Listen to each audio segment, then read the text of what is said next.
أعوذ بالله من الشيطان الرجيم بسم الله الرحمن الرحيم الحمد لله رب العالمين والصلاة والسلام على أشرف الأنبياء والمرسلين سيدنا ومولانا أبي القاسم محمد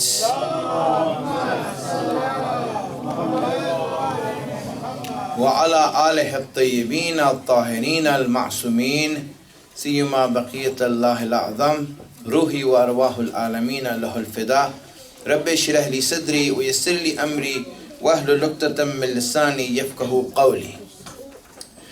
How many moments of your life have you spent thinking about your life? And I want you to look at this and see, if you look at and try to prioritize things in your life, what would be the most important thing in your life other than life? Is it not life? Because everything in life has priority after life. After you have life, everything else matters. If you don't have life, nothing matters. Hence then, the fact that you're alive is should be the most important thing in your life. That I'm alive. And we don't know for how long. And we'll get to that. You know, how long you're alive and all of that, I will tell you how long you're alive for. But right now, just pay attention. How many of you have thought about your life? Really? You know, it's such a sad state of people that they live their lives and they do not think about life. Their own life. What is this life? Am I doing it the right way? Is this what's supposed to be? What ought should it be? Then when you look at that, you see that most of us don't pay attention to what is life. And when we don't pay attention to life, we never understand it. And when we don't understand it, then we are playing a game that we don't know. How many Pakistanis have you seen watch NFL and get frustrated? How many Americans have you seen watch cricket and get frustrated? Oh. You know? It's like, why are you frustrated? It's so exciting. People are having so much fun. But I just don't know what it is. When you don't know it, really it becomes frustrating. Same thing is with life. If you don't know life, it's frustrating. It's very difficult for you to live, and that's why most people who are living their life, it's so bitter for them. It is bitter. It's hard for them to just go through every day of their life. And hence people, what they do in order to live their life, they make up goals for themselves. They make up goals. You know, I want to achieve this in my life. Why? Why are you doing that? Because I like to. Okay? I mean, is there a purpose behind it? Nothing. Just so that I can have something to live for. I don't know why I'm alive. And I create my own purpose for it. Such a sad state. Really? Is that what it's supposed to be? That we make just some sort of a plan that we have? You know? I mean, any plan? Any goal? Just that we like it? Just because we want to have it, we desire it? Yeah, I remember after 9/11, you know, George W. Bush was the president. If you remember him, I don't know if any of youngsters might not remember him, right? But to just let you know, before Donald Trump, there was another one. You know, if you can go that far back, right? And if you look at him, right, when 9/11 happened, they say, you know, we need to attack a Muslim country. You know, okay, which Muslim country? You know, just shoot a dart on the map and choose. Really? That's what you're going to do? Just shoot a dart at a map and choose a country? Okay, that one right there. Attack that one. How do you spell it? You know? That's how it is. That's how it was. I mean, is that our way of living a life? I'll make a goal up. I'll make something up.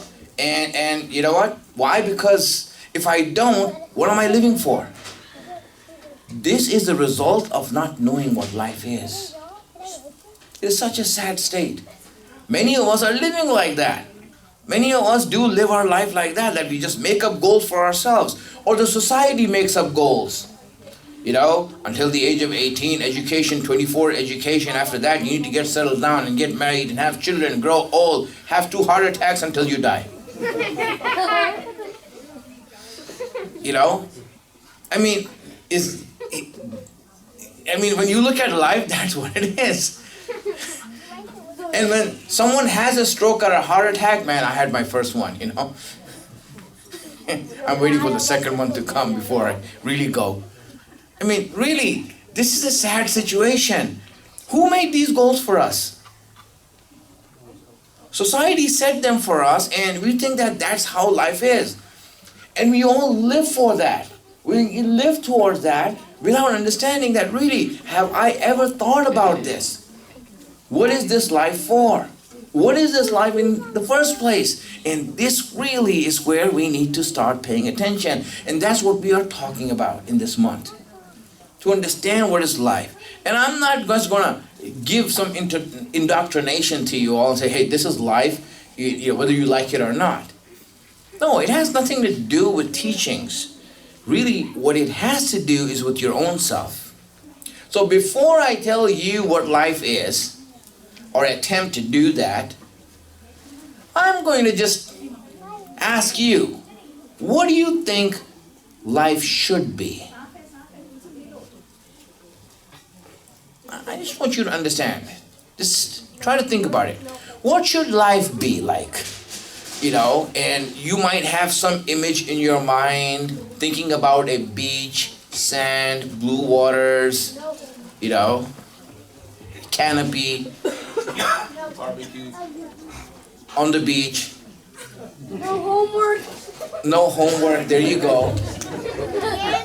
See, very smart answer. No homework. Yeah, no school. Yeah. No school, there you go. No school. Yeah. So, excellent, you know. Listen, some of those goals are going to come true. Like, for example, no school. Yeah. That's a goal that I assure all of you kids one day you will reach.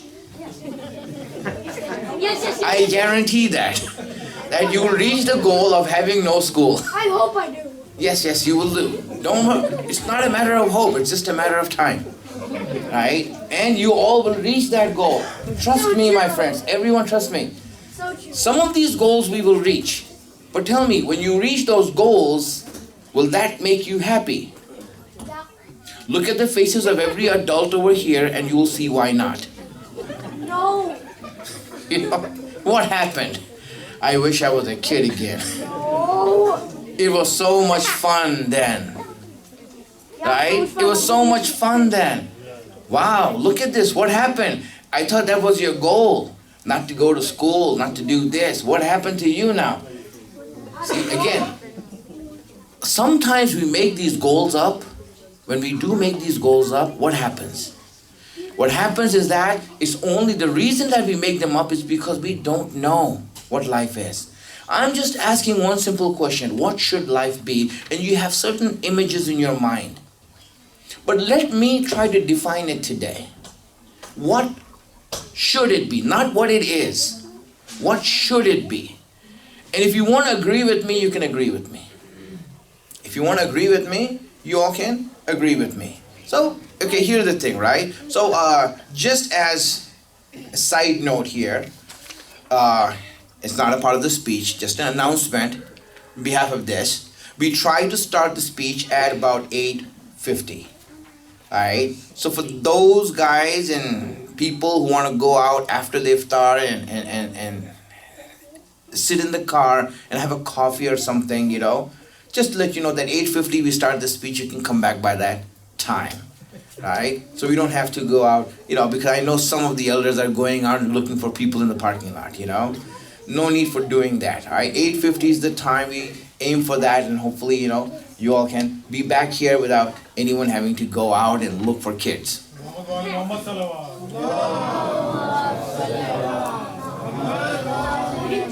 Okay, you know, again, we should not be stingy. Do not be stingy it means that you don't want to give up anything, like like Scrooge, you know. Right, that you don't want to give up anything, you want to hold everything. Don't be like that. So when we do want to send a salawat, send it with some generosity.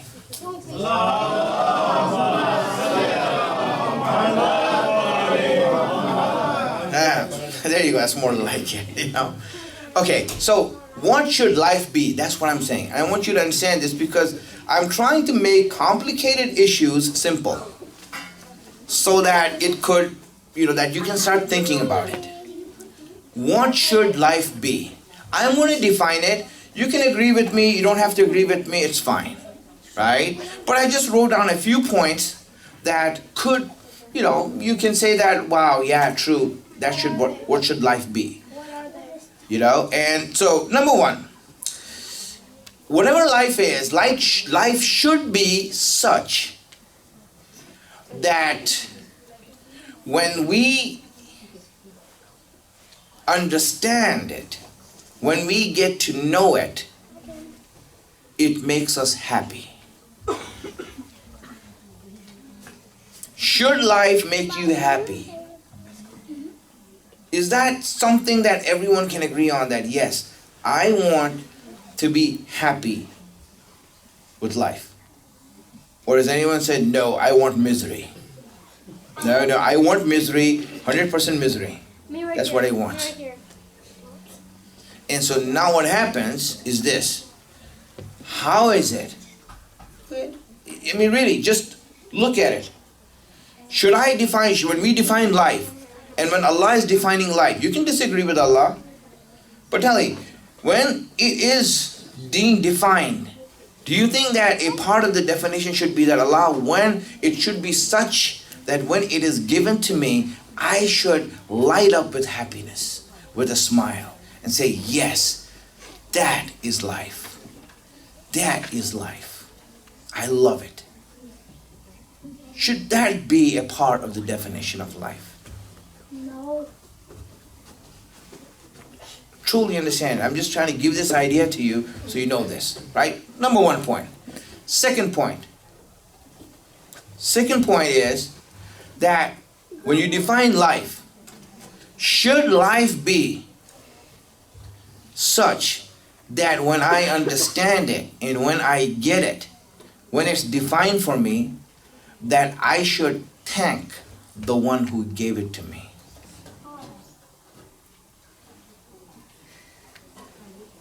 I mean, really, look at it.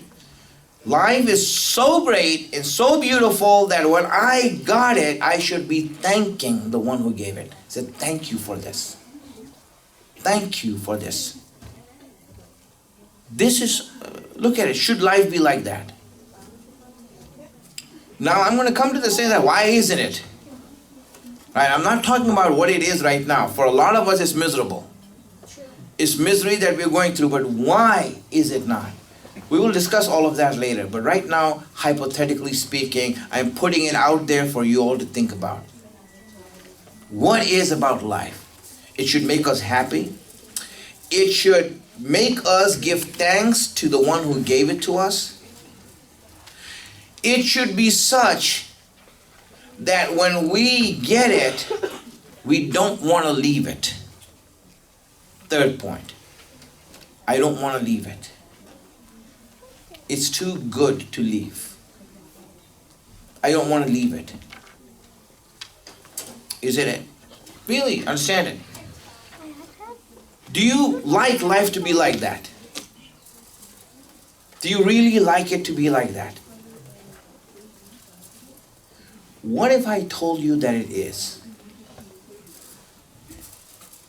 What if I told you that it is? Think about it, my friends.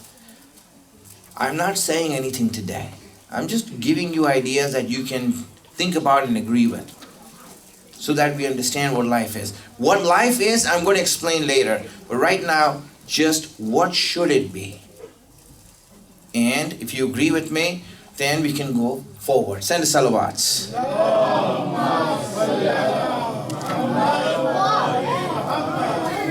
A lot of people, because of the fact that they have a wrong understanding of life, they think that somehow we need to make it better. Life is miserable, terrible, horrible. So what should we do about it? We should make it better. You see. And where do we learn this? From our parents.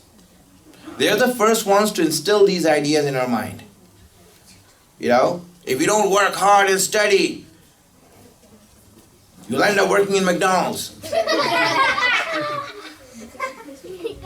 Your life will be miserable.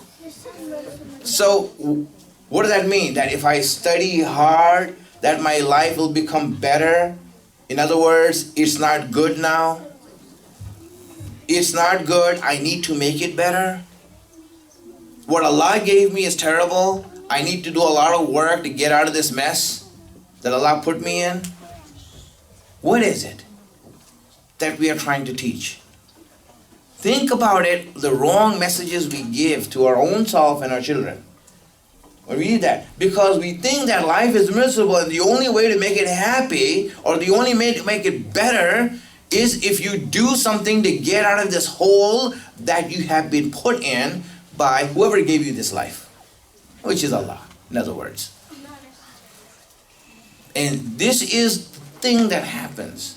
This is a lot of people in their mind, they end up doing like that. Why am I like this? Why should we be like this? Really, did Allah make us that bad and this life is that horrible that we have to fix it now? And this is the problem that we have. Yes, there are certain things that we need to do to defrag our life, but that is our own self. For example, everything is related to life. But many people, when they understand life, they think that, it's terrible, it's horrible. Why? Because we have some preconceived notions of what life is that have been taught to us by our elders, our society, everything. And we base our ideas of life on the things that we have been taught. Don't make that mistake. Right now, we just need to think that, No. If Allah gave me a life, why am I not understanding it to be beautiful? Why am I not understanding it to be amazing? Why am I not understanding it to be such that I can give thanks to Allah for this? Really need to understand. Meaning that, is it so bad? Is this life that Allah gave is so bad that we have to find reasons to thank Allah other than life? Allah, I need to be thankful for everything I know, but there's only few things I want to be thankful for, really thankful for. Truly, understand it. Why is it? Why? Because of our preconceived notions. So if we have that idea of life, tell me, what is the problem here?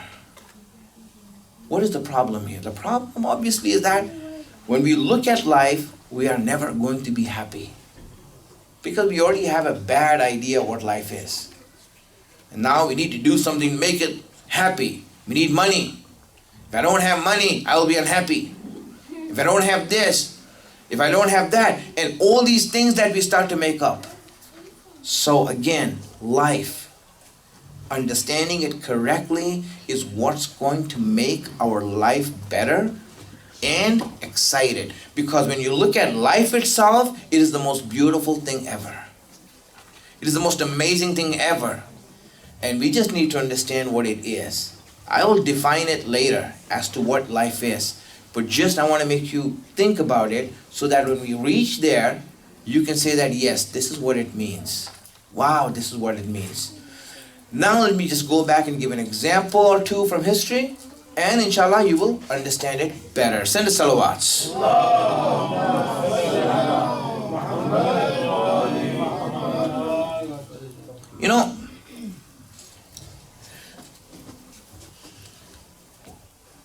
There is a hadith, a saying from Imam Hussein alayhi salam.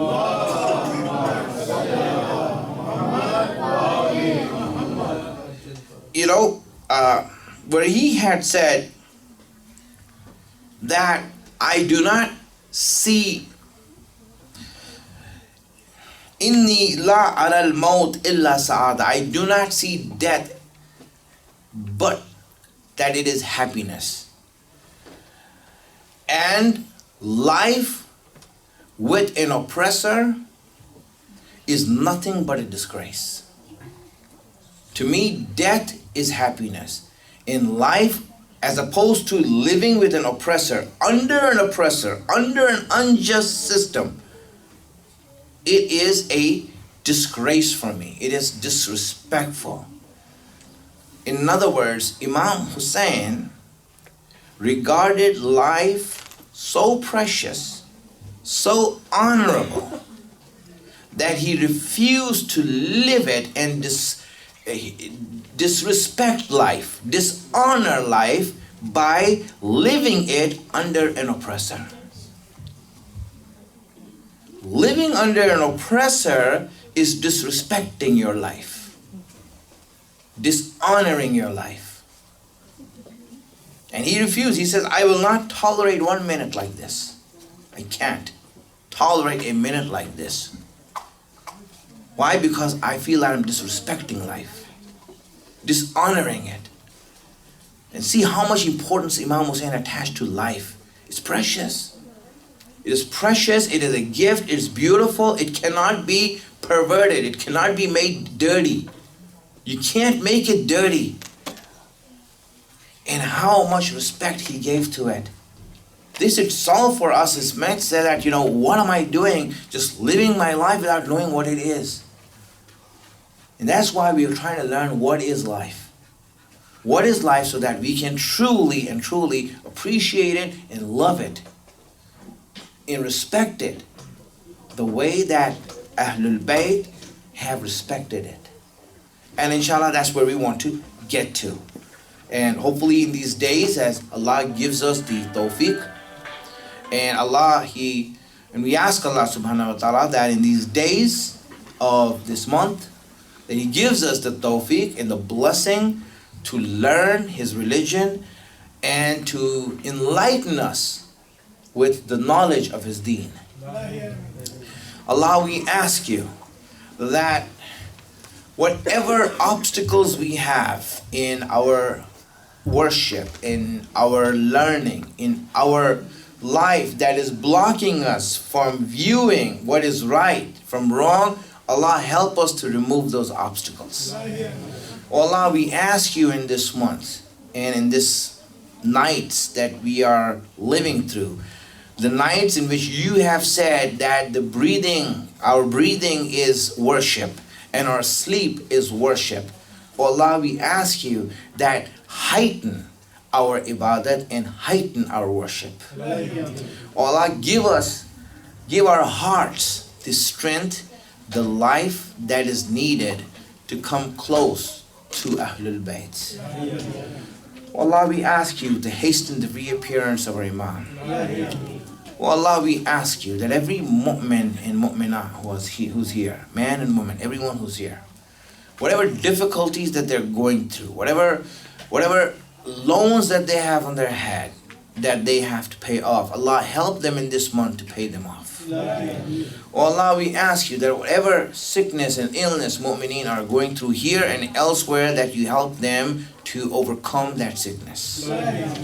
Allah, we ask you the difficulties that this ummah is going through and the hardship that they are going through, Allah, we ask you to relieve this ummah of this hardship and to make us prepare ourselves for our Imam. Allah, we ask you that our ulama and our leadership that stands there protecting us and guiding us and helping us throughout the difficult times that we are going through, Allah, give them the strength and the power and make them stand under the shade of Imam Zaman. I ask Allah subhanahu wa ta'ala that He accepts this ibadat from us. Wa akhiru da'wana anil hamdulillahi rabbil alameen. Salatu wassalam ala Muhammadin wa ali Muhammad.